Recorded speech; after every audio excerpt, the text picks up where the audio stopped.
Баба Дора има рожден ден и чакаме включване по телевизията. Половин минутка сме ние.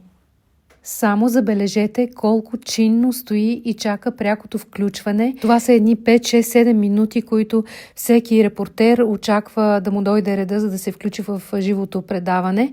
И тя стои заедно с мен, все едно е професионален водещ, който чака своя ред да бъде поканен да каже всичко, което има да каже по телевизията. И ето как се случи това казване. В момента в ухото си чувам водещата, която казва анонса и съобщава къде се намираме ние. Аз слушам. През това време баба Дора, обаче, която няма слушалка, все едно слуша и тя и чака чинно да започне речта си, която не се изпарява от мисълта й, въпреки че вече доста време сме на пост, така да се каже, и стоим и сме в очакване да се включим в предаването отблизо по БНТ.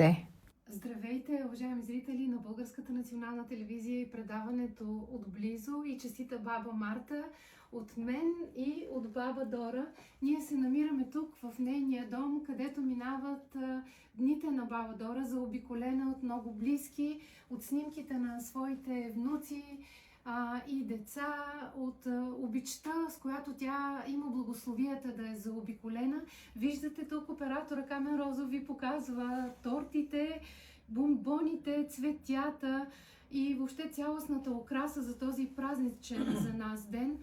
Ние решихме, че няма да празнуваме сборни тържества днес, макар че този 106-ти рожден ден на тази изключителна българка заслужава това, разбира се, но предвид безрадостните събития, които ни се случват в последните дни и не само, решихме, че някак не е подходящо да празнуваме толкова много, въпреки че вътрешно сърцата ни се радват, защото баба Дора е един някак светъл лъч през последните години. Нашата светлина, която ни показва какъв може да бъде човек, колко доброта може да крие човешкото сърце. И сега ще попитам направо нея, бабче, всички хора те поздравяват и искат да знаят как се чувстваш днес. Чудесно! Добре! Уважаеми зрители, добър ден! Знаете ли, ще ви кажа, вчера беше 28 февруари.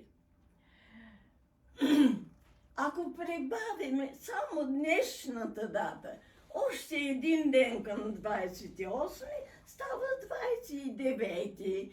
В оная далечна, високосна 20-та година, 29 февруари, събота, Тодоров ден, аз съм се родила. Затова казвам, ако прибавим още един ден към вчерашния ден, получаваме същата дата, както съм се родила.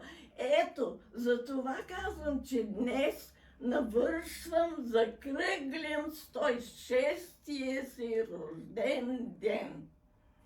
Знаете ли, случи се така, че той нито е желан, нито е, как да кажа, очакван. Миналата година празнувах 105-тия си рожден ден. Малко по-различно беше. Случи се така. Тази година имах две доста сериозни падания. Те ми се отразиха доста лошо. Няма значение. Понасям ги. Въпреки всичко, щънеща, станах на 106 години. И сега, знаете ли, искам пред всички да я заявя.